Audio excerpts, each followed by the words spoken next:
भाजपा उसकी हत्या करवा सकती है। भाजपा उसके साथ कुछ भी अनहोनी करवा सकती है, ये हमारा आरोप है। उसकी सुरक्षा होनी चाहिए और उसकी सुरक्षा के साथ साथ सुरेश राठौर और इनकी दोनों की उनकी गहन जांच होनी चाहिए। साथियों नमस्कार, मैं इस समय सतपुली में हूँ और सतपुली पंचायत महोत्सव चल रहा है और इस समय जो आज मुख्य अतिथि थे यहाँ पर वो थे सूर्यकांत धस्मा जी। आप जानते होंगे कि प्रदेश कांग्रेस के प्रवक्ता भी रहे हैं, उपाध्यक्ष भी हैं। और मैं आपको बता दूं कि लगातार आजकल जिस प्रकार से उत्तराखंड में जो अंकिता भंडारी हत्याकांड को लेकर कांग्रेस सड़कों पर उतर चुकी है, लगातार जिस प्रकार से जो ऑडियो वीआईपी के नाम से जो ऑडियो चल रहे हैं उन पर बड़ी राजनीति गरमाई है। आइए बात करते हैं धस्मा जी से। धस्मा जी स्वागत है आपका। धन्यवाद। धस्मा जी, जिस संग देख रहे हैं हम कि लगातार जो कांग्रेस को एक बहुत बड़ा इस समय जो एक मुद्दा मिला है अंकिता भंडारी वाले मामले को लेकर, आप सड़कों पर हैं, हर जगह इस चीज़ को लेकर आ रही है, लेकिन सरकार का क्या रुख है? देखिए, कांग्रेस का ये मुद्दा का सवाल नहीं है, ये मुद्दा पूरे प्रदेश की मातृशक्ति का है। ये मुद्दा उत्तराखंड की जो मातृशक्ति है उसका जिस प्रकार से अपमान हुआ है, जिस प्रकार से हमारी बेटियां सुरक्षित नहीं है, पूरे प्रदेश के अंदर महिलाओं के खिलाफ हिंसा के मामले लगातार बढ़े हैं। और सबसे शर्म की बात यह है कि अधिकांश मामलों में उसमें भारतीय जनता पार्टी के लोग संलिप्त हैं।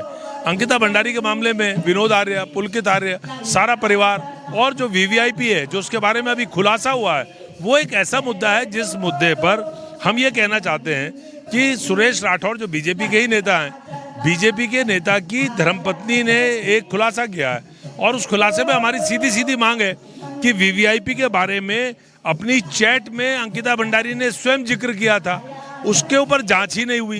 जो सबूत वहां मौजूद थे उन सबूतों को नष्ट करने का काम बीजेपी के नेताओं ने, वहां के एमएलए ने किया, वहां के नेताओं ने किया। हम ये चाहते हैं कि सीबीआई की जांच हो। जो उर्मिला राठौर ने जो आरोप लगाए उनका दूध का दूध पानी का पानी करे, सीबीआई की जांच हो, सुप्रीम कोर्ट के सिटिंग जज की निगरानी में हो।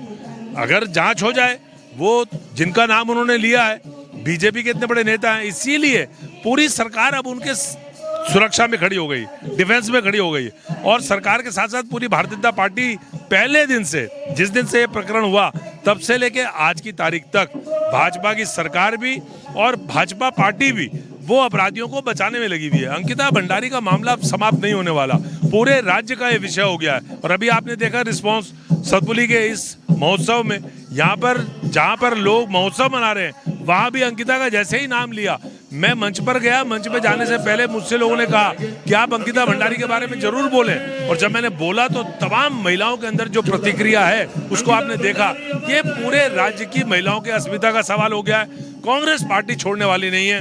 हम लोग सरकार में आएंगे तो इसकी तमाम जितनी बारीकियां हैं, अगर बीजेपी नहीं करेगी तो कांग्रेस करेगी। हम लोग छोड़ेंगे नहीं। अंकिता के जो अपराधी हैं वो सलाखों के पीछे जाएं, उनको कड़ी से कड़ी सजा हो, यह कांग्रेस का संकल्प है। भाजपा प्रदेश प्रवक्ता हैं सुबोध उजाली ने कल एक पीसी किया, पीसी करने के बाद वो कह रहे हैं कि अगर किसी के पास सबूत है तो लाए और फिर हम पीसी में आ जाए। मेरा बयान आपने पढ़ा होगा, मेरा बयान सबसे पहले आया जिस दिन ये सुरेश राठौर वाला उनकी धर्मपत्नी का प्रकरण आया।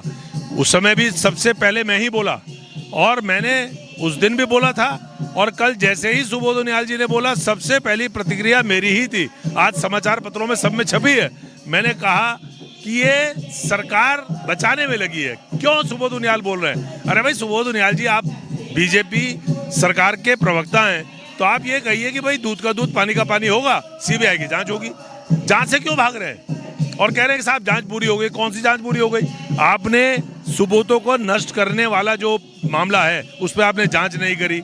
अंकिता भंडारी का जो चैट है, जो उसने कहा वीवीआईपी था, वीवीआईपी से मुझे जो गलत काम है वो कराने की कोशिश हो रही थी, उसको मैंने मना किया, वो उसके बारे में जांच नहीं हुई, सारे सबूत नष्ट कर दिए।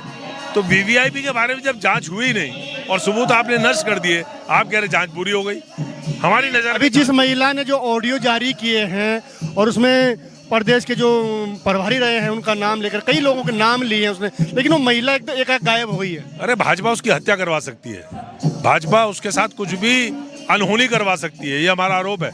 उसकी सुरक्षा होनी चाहिए और उसकी सुरक्षा के साथ साथ सुरेश राठौर और इनकी दोनों की उनकी गहन जांच होनी चाहिए।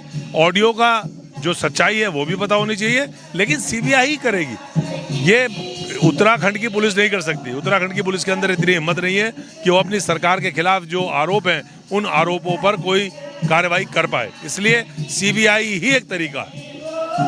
इस प्रकार से देख रहे हैं कि ये यूकेडी और कांग्रेस ही दो दल हैं जो इसको लेके चल रहे हैं, लेकिन भाजपा के जितने भी लोग हैं इस पर बोलने से कोई बिल्कुल गुरेज कर रहे हैं। मैं पूछ रहा हूँ, रितु खंडूरी कुछ बोली? मैं आपसे पूछना चाहता हूँ कि क्या भारतीय जनता पार्टी की इतनी महिला विधायक हैं, सविता कपूर हैं, इतनी सीनियर, उम्र से भी सीनियर कैंट की विधानसभा की विधायक हैं, क्या वो कुछ बोली एक शब्द भी? रेखा आर्य जो मिनिस्टर हैं, उनके तो पति के प्रवचन आपने सुन ही लिए होंगे, जो 15-20 हज़ार 25 हज़ार रुपये में बिहार से महिलाएं लाने की बात कर रहे हैं। इसी प्रकार से भारतीय जनता पार्टी की जितनी महिला नेत्रियां हैं, महिला आयोग के अध्यक्ष हैं, बाल आयोग के अध्यक्ष हैं, सब ने मुंह में पट्टी बांधी हुई है, कोई नहीं बोल रहा है। इसलिए कांग्रेस पार्टी की जो हमारी महिला विंग है वो इनका बारी बारी से घेराव कर रही है और इनको मजबूर करेगी कि वो भी बोलें कि अंकिता भंडारी के मामले की निष्पक्ष जांच होनी चाहिए।